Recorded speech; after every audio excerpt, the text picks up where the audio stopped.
Rekaman CCTV menunjukkan aksi pencurian di sebuah rumah makan di kawasan Sukarami, Palembang pada dini hari. Terlihat satu pelaku mengambil lampu di warung makan, sementara rekannya mengawasi situasi sekitar. Pemilik warung menjelaskan pelaku yang tidak menutupi wajahnya diduga sering berada di kawasan tersebut. Pencurian seperti ini memang sudah beberapa kali terjadi dan baru-baru ini gas LPG milik warga juga hilang.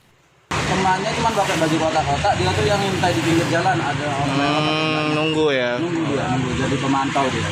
Sebelum-sebelumnya pernah kejadian kehilangan ini, Pak? Sebelumnya itu udah pernah sih, lampu juga pernah, tabung gas itu juga pernah, cuman udah agak lama. Warga pun merasa resah dan mengunggah rekaman CCTV pencurian tersebut untuk memberi efek jera. Mereka berencana mengadu ke RT dan akan melaporkan ke polisi. Reski Oktora, Muklas Diferensial, Kompas TV, Palembang, Sumatera Selatan.